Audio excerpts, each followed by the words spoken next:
نحمدہ ونصلی علی رسولہ الکریم اما بعد اعوذ باللہ من الشیطان الرجیم بسم اللہ الرحمن الرحیم قد افلح من زکاها وقد خاب من دساها یا ایھا الذین آمنوا اذکروا اللہ ذکرا کثیرا والذین جاہدوا فینا لنہدینہم سبلنا صدق اللہ العظیم۔ میرے واجب الاحترام بھائی دوستو، اللہ جل جلالہ نے بندے اور اپنے درمیان حجابات ڈال دیے ہیں، اور یہ حجابات انسان کے ایسے نہیں ہیں کہ جو نظر آتے ہوں ان آنکھوں سے،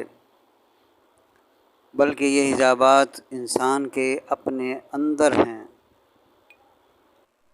انسان کے اپنے اندر حجابات ہیں۔ اب ان کی شکل کیا ہے، کیسے ہے،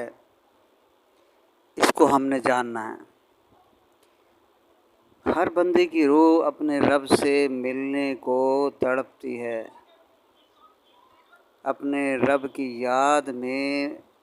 سرشار رہنا چاہتی ہے۔ ہر لمحہ، ہر آن، ہر گھڑی وہ اپنے رب کی محبت اور عشق میں مبتلا ہونا چاہتی ہے، لیکن اسے شراب محبت نہیں مل رہی، اسے کوئی جام اور شراب محبت نہیں دے رہا، جس کی وجہ سے وہ انسان کے اندر بے قرار ہے، مضطرب ہے، جس کی دلیل یہ ہے اللہ تعالیٰ قرآن مقدس میں فرماتے ہیں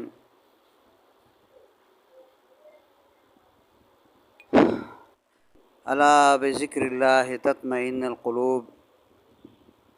کہ خبردار رہو، آپ کو اطمینان نہیں مل سکتا مگر ہمارے یاد سے، ہمارے ذکر سے۔ گویا اللہ تعالیٰ نے اس اضطراب کو دور کرنے کا ایک ذریعہ فرمایا کہ انسان کی روح اور انسان کا قلب، یہ دونوں سملر چیز ہیں۔ روح اور قلب دونوں کے مطالبات ایک ہی ہیں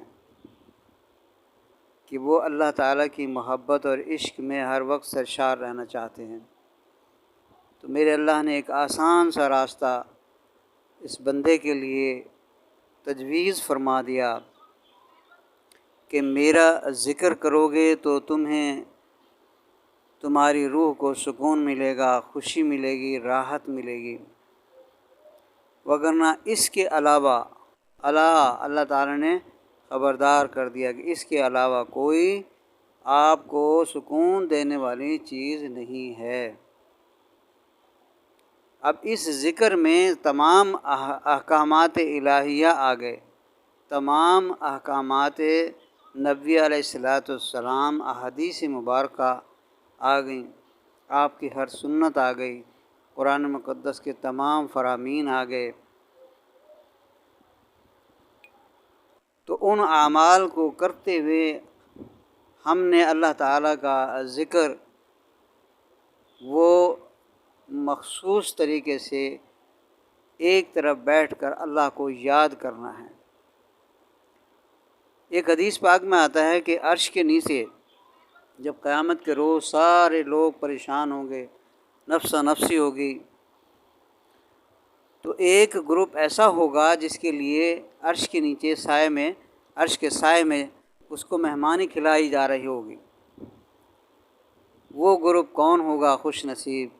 وہ گروپ وہ ہوگا جو تنہائی میں بیٹھ کر اللہ کا ذکر کرے اور اس کی آنکھ سے آنسو جاری ہو جائے، اس کی آنکھ سے آنسو جاری ہو جائیں اللہ کی محبت میں، اللہ کے خوف میں۔ تو اس حدیث پاک سے ظاہر ہوتا ہے کہ مخصوص طریقے سے الگ تنہائی میں بیٹھ کر اللہ کا ذکر کرنا بھی یہ اس انسان کے لیے اللہ تعالیٰ کے ان احکامات میں شامل ہے کہ اللہ فرماتے ہیں یا ایھا الذین آمنوا اذکروا اللہ ذکرا کثیرا، اے ایمان والو اللہ کا ذکر کثرت سے کرو۔ جب انسان کسی کا دروازہ کھٹکھٹاتا ہے تو ایک نہ ایک وقت ہوتا ہے کہ وہ دروازہ کھل جاتا ہے۔ اسی طرح سے جب ہم اللہ تعالیٰ کا ذکر اس کا ذکر بار بار کریں گے تو وہ قلب جس پر ہم ذکر کریں گے وہ دل، وہ قلب جو ہے کھل جائے گا، اور اللہ تعالیٰ اپنی رحمت سے، فضل سے اس قلب پر انوارات اور تجلیات کی بارش فرمائیں گے، اور انسان کے قلب اور روح کو سکون مل جائے گا، اطمینان نصیب ہو جائے گا۔ تو اللہ تعالیٰ سے یہ دعا بھی کرنی چاہیے کہ یا ایتھا النفس المطمئنہ ارجعی الی ربک راضیۃ مرضیہ فادخلی فی عبادی وادخلی جنتی، کہ اللہ تعالیٰ آخری وقت انسان کو فرشتے جو ہے بھیج کر یہ پیغام دلوائیں کہ اے نفس مطمئنہ اپنے رب کی طرف چل جو تجھ سے راضی ہے، اور میرے بندوں میں داخل ہو جا، میرے خاص بندوں میں داخل ہو جا، وادخلی جنتی، اور میری جنت میں داخل ہو جا۔ یعنی اسی وقت جو ہے اس نفس مطمئنہ کو اللہ خوشخبری دے کے وہ فرشتوں کو بھیج کر اور جنت میں داخل فرما دیتے ہیں جہاں پر اللہ کے خاص بندے رہ رہے ہیں۔ حدیث پاک میں آتا ہے کہ جب انسان نماز جو فرض ادا کرتا ہے، فرض ادا کرنے کے بعد آیت الکرسی جب پڑھتا ہے ہر نماز کے بعد، تو موت کے فوراً بعد اللہ تعالیٰ اس کو بہشت میں داخل کر دیتے ہیں، فوراً بہشت میں داخل فرما دیتے ہیں۔ تو میرے واجب الاحترام بھائیو، دوستوں اور بہنوں، یہ زندگی کا سفر بہت مختصر ہے، ہم سب مسافر ہیں، ہم سب مسافر ہیں، اور یہ سفر ماں کے پیٹ سے باہر آنے کے بعد سے شروع ہوتا ہے اور قبر کی گود میں جانے تک رہتا ہے۔ ہر انسان کے اپنے والدین، آباء و اجداد سب اس دنیا سے چلے گئے، کوئی بھی نہیں رہا، تو آخر ایک دن اس انسان نے بھی جانا ہے، ہم سب نے جانا ہے۔ اسی تصور کو لے کر ہم اس 50 60 70 سالہ زندگی کا تجزیہ کر لیں کہ اگر 60 سال کی زندگی ہے تو 60 میں سے 30 سال جو ہے نا ہمارے سونے میں گزر جاتے ہیں، اور 30 سال جو بچتے ہیں اس 30 سال میں 15 سال ہمارے گزر جاتے ہیں بچپن کے، اور باقی بچتے ہیں 15 سال۔ اس 15 سال کی زندگی میں بلوغت جو ہے، یہ بلوغت یہ بہت ہی، یعنی جوانی کے بعد سے لے کر، یعنی جیسے ہی بلوغت شروع ہوتی ہے جوانی تک انسان جو ہے یہ اس کا عمل کرنے کا صحیح معنوں میں وقت ہے۔ میرے واجب الاحترام بھائی دوستو، یہ وقت انسان اپنی قدر کر لے اس وقت کی، اور یہ سوچ لے کہ میں اپنے زندگی کا وقت کیسے گزار رہا ہوں، تو وہ یقیناً یہ اس کا دل گواہی دے گا کہ میں اگر نیکی کے کام میں لگا ہوا ہوں، اللہ تعالیٰ کے احکامات پر عمل کر رہا ہوں، تو وہ یقیناً جو ہے اس کا دل کہے گا کہ تم جنت کے راستے پر جا رہے ہو۔ اور اگر نافرمانی ہو رہی ہیں اور جیسا اللہ چاہتے ہیں ویسا ہم یہاں نہیں کر پا رہے، تو پھر انسان سوچتا ہے کہ جیسا اللہ چاہ رہے ہیں ویسا ہم کیوں نہیں کر پا رہے، اور اس رکاوٹ کو دور کرنے کی کوشش کرتا ہے۔ یعنی اللہ کے رسول صلی اللہ علیہ وسلم کے فرمانوں پر عمل نہ کرنے کے اسباب تلاش کرتا ہے اور ان کو دور کرنے کی کوشش کرتا ہے۔ جب وہ یہ اعمال اختیار کرتا ہے تو سب سے پہلی چیز جو اس کے اندر آتی ہے وہ ہے فکر، کہ فکر کے ذریعے سے وہ انسان اپنے ان اسباب کو تلاش کرتا ہے جن کی وجہ سے وہ اللہ کی بندگی نہیں کر پا رہا۔ اللہ جل جلالہ کو راضی نہیں کر پا رہا، ان کو وہ تلاش کرتا ہے۔ لہٰذا میرے بھائیو دوستو، جب ہم اللہ کی بندگی کریں گے اور اللہ کی اطاعت اور فرمانبرداری میں لگ جائیں گے، چھوٹے سے چھوٹا صحابہ کرام رضی اللہ تعالیٰ عنہم اجمعین جب جو بھی آیت آتی اس پر عمل کرتے تھے، جیسی ہی آیت اتری فوراً اس پہ عمل کرتے تھے۔ ہم اللہ کے کلام کی تلاوت کریں۔ اللہ تعالیٰ نے قوموں کے زوال کے اسباب لکھے، قوموں کی زوال کی پوری کہانیاں، قصص الانبیاء کتاب بھی ہے، اور اللہ تعالیٰ نے انبیاء علیہ السلام کے قوموں کے حالات قرآن مجید میں لکھے، اور ان کے اسباب بھی لکھے کہ کس وجہ سے وہ تباہ اور برباد ہوئیں، کس طرح سے جہنم کا وہ ٹھکانہ بنیں گے۔ اور یہ ایسے کہانیاں نہیں ہیں، یہ اللہ نے انسان کو عقلی شعور دیا کہ سوچ سمجھ کر وہ یہ دیکھیں کہ جن اسباب سے وہ تباہ ہوئی ہیں، کیا وہ اسباب ہمارے اندر تو نہیں ہیں؟ اگر وہ اسباب نظر آئیں تو ان کو دور کرنے کی کوشش کریں، ان سے ڈرے کہ یا اللہ ہمیں معاف فرما دیجیے، جانے انجانے میں ہم سے کوئی غلطی ہوئی ہے تو ہمیں معاف فرما دیجیے، اور ہمیں استقامت کے ساتھ اپنی بندگی کرنے کی توفیق عطا فرما دیجیے۔ میرے بھائیو دوستو، انسانی قلب اور روح، یہ انسان اپنے اندر، وجود کے اندر یہ قلب اور روح موجود ہیں، جن کا اضطراب دور کرنے کے لیے انسان کوشش کرتا ہے، اللہ کی بندگی کرتا ہے، عبادت کرتا ہے، ذکر کرتا ہے، اور اللہ کے نیک بزرگ بندوں کے پاس مشائخ کرام کی صحبت میں جاتا ہے کہ حضرت میرا دل اللہ کی ساتھ محبت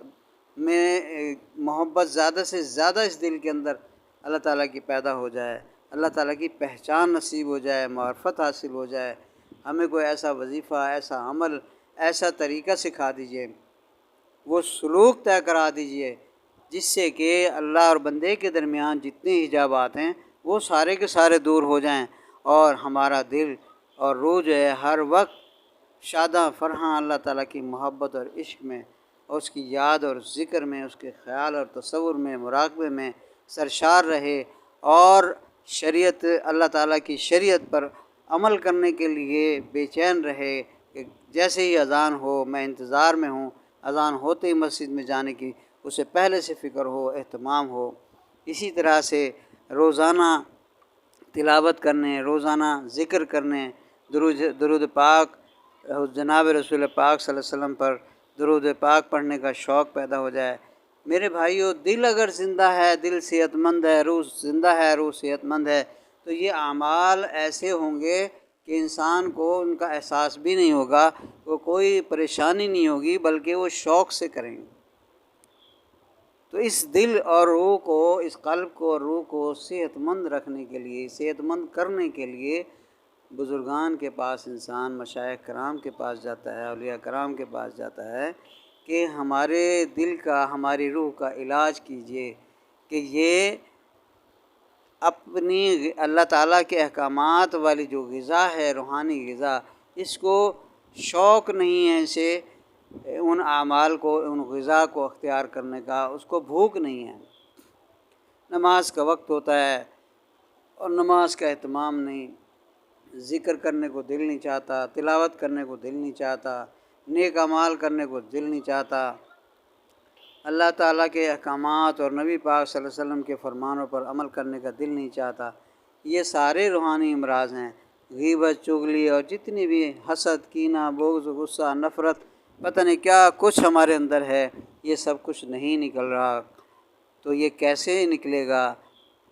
وہ آپ کو بتائیں گے کہ اس طریقے سے آپ یہ اعمال کریں، یہ وظائف ہیں، اور یہ طریقہ اختیار کریں گے تو انشاءاللہ یہ بیماریاں جو ہیں انسان کے دل سے نکل جائیں گی، انسان کی روح اور قلب صحت مند ہو جائیں گے، اور اللہ تعالیٰ کی ملاقات کا شوق بڑھ جائے گا۔ ایک حدیث پاک میں آتا ہے کہ مومن کا، حدیث قدسی ہے کہ مومن کا اشتیاق مجھ سے ملنے کو بہت ہو گیا، لیکن میرا اشتیاق اس سے ملنے کا اس سے بھی زیادہ ہو گیا۔ یعنی میرا جو ملنے کا اشتیاق ہے اس بندے سے، وہ اس کے شوق سے بھی بڑھ گیا کہ وہ مجھ سے ملنا چاہتا ہے، لیکن میں اس سے زیادہ ملنے کے لیے مشتاق ہوں کہ وہ یہاں میرا بندہ کب میرے پاس آئے گا۔ اللہ منتظر ہیں۔ میرے بھائی دوستو، ہر لمحہ یہ شوق بڑھتا چلا جائے، موت سے محبت ہو، خوف نہ ہو، موت سے محبت ہو، خوف نہ ہو۔ اس لیے فرمایا، حدیث پاک میں آتا ہے، اکثر ذکر ہو حازم اللذات الموت، کہ موت کو کثرت سے یاد کیا کرو، تاکہ یہ لذتوں کو توڑنے والی ہے، یہ لذتوں کو توڑنے والی ہے۔ موت کو کثرت سے یاد کیا کرو، موت کے تذکرے کیا کرو، جہاں موت کا ذکر ہو اس مجلس میں جائیں، اللہ اللہ کے رسول کی جہاں بات ہوتی ہو ان مجالس میں جائیں، ان کے پاس بیٹھیں۔ حدیث پاک میں آتا ہے، حضرت عمر فاروق رضی اللہ تعالیٰ عنہ فرماتے ہیں کہ انسان جب کسی برے انسان کی صحبت میں بیٹھتا ہے تو اس کے سینے کی ساری برائیاں اس کے اندر آ جاتی ہیں۔ یہی بات ہم اس طرح سے سمجھ لیں کہ اگر انسان کسی نیک اللہ والے کی صحبت میں، کسی بزرگ اور کسی شیخ کی صحبت میں محبت کے ساتھ بیٹھتا ہے تو اس کے سینے کی اچھائیاں اس کے دل میں آتی ہیں۔ تو بھائی دوستو، ہم اپنی صحبتوں کو دیکھیں، ہم کس کے ساتھ رہ رہے ہیں۔ انسان کا قلب اور روح ایک ایسے مقناطیس کی طرح سے ہے، انتہائی لطیف اور خوبصورت ہے، جس کو ہم کثیف کر دیتے ہیں۔ کسی کی غیبت کر لی تو یہ کثیف ہو گیا، کسی کی چغلی کر دی یہ کثیف ہو گیا، کسی کو لڑوا دیا۔ آج کل یہ مرض بہت زیادہ ہے، غیبت کر کے، چغلیاں کر کے ایک دوسرے کو لڑواتے ہیں، خوش ہوتے ہیں، دیکھو میں نے بڑا کام کر دیا۔ زنا کر کے خوش ہوتے ہیں، دیکھو میں نے آج فلاں جو ہے نا وہ اس کو جو ہے نا پھنسایا اور اس کے ساتھ اگر زیادتی کی، یعنی وہ اعلان کرتے ہیں۔ ایسا فتنے کا زمانہ آ گیا ہے میرے بھائی دوستو، پرفتن دور ہے۔ اس پرفتن دور سے نکلنے کے لیے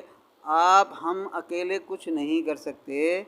ہمیں کسی اللہ کے نیک بزرگ بندے اولیاء کرام کی صحبت میں بیٹھ کر ان سے مشورہ کرنا ہے، ان سے پوچھنا ہے کہ ہم اس عالم ناسوت سے، جو دنیا یہ ساری کی ساری ہے، یہ عالم ناسوت ہے، ہم اس سے کیسے نکلیں، ہماری روح کیسے، قلب اور روح اس کی پرواز، یہ لطیف، پہلے تو اس کو لطیف کریں کہ لطیف اور نورانی بن جائے، پھر اس کی پرواز ہے، قلب اور روح کی پرواز ہے، جو اس پوری دنیا اور یہاں کے معاملات جتنے وہ سارے میں عالم ناسوت کہلاتا ہے، اس سے ہم نکلیں اور عالم ملکوت میں کیسے پہنچیں، عالم جبروت میں کیسے پہنچیں، عالم لاہوت میں کیسے پہنچیں، عالم ہاہوت میں کیسے پہنچیں، اللہ کے حضور عرش عظیم پر ہم کیسے پہنچیں۔ ایک بزرگ کے دوست آئے ملنے کے لیے ان کے خانقاہ میں، نماز پڑھی، تو نماز پڑھنے کے بعد جو ان کے دوست تھے انہوں نے فرمایا کہ بھائی آج تو آپ نے عرش عظیم کی سیر کرا دی،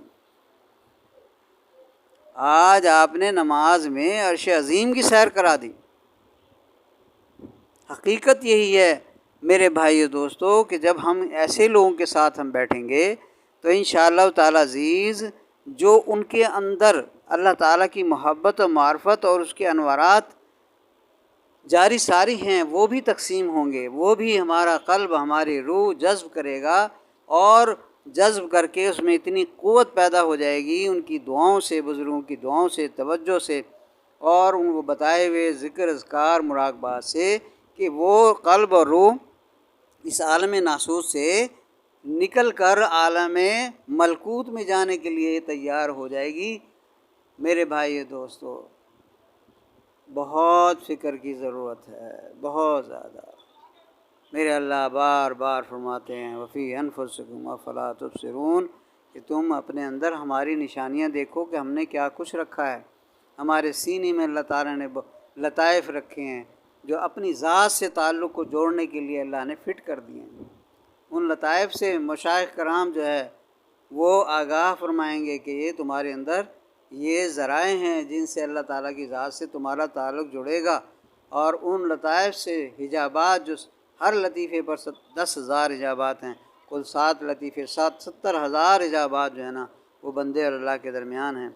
تو وہ ان ذکر اذکار سے، ان کے مراقبات سے، ان کی صحبت سے وہ آہستہ آہستہ جتنی محبت شیخ سے محبت بڑھتی جائے گی انشاءاللہ وہ لطائف پر سے جو حجابات ہیں وہ ہٹتے چلے جائیں گے.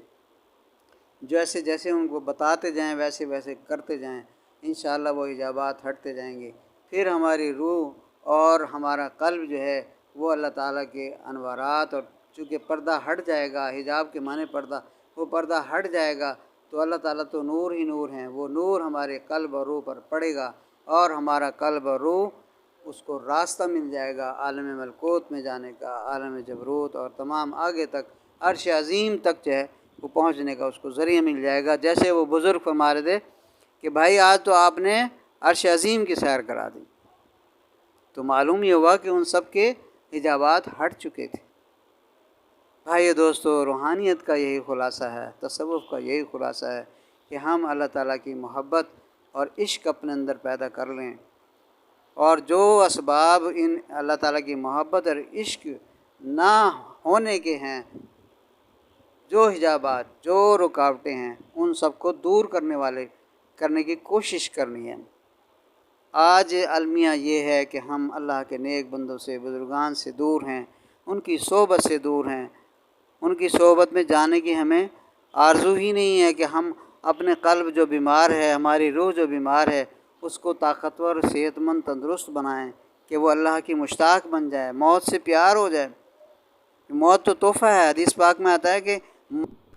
میرے واجب الاحترام بھائیو دوستو، موت سے پیار ہونا، اللہ تعالیٰ کی ملاقات کا شوق ہونا، یہ مومن کے لیے ایک تحفہ ہی تحفہ ہے.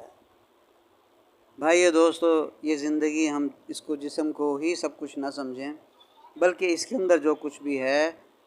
اللہ تعالیٰ نے اپنا نور ونفخ فی روحی، ونفخ فی روحی، ہم نے اپنی روح جس بندے کے اندر ڈالی ہے، وہ نور جو ہمارے اندر آیا ہوا ہے، وہ نور ہی ہمیں اللہ تعالیٰ کی طرف واپس لے جانے کے لیے اللہ تعالیٰ نے ایک راستہ بنایا، ایک ذریعہ بنایا ہے. یہ ایسا عظیم الشان نور ہے، روح کی شکل میں ہے، کیونکہ یہ ہمیں اللہ کی طرف فوراً توجہ کرنے کی ضرورت ہے. اگر ہم اللہ تعالیٰ کی طرف متوجہ رہے اور اللہ کی عبادت کرتے رہے تو اللہ کی محبت، معرفت حاصل ہوگی انشاءاللہ.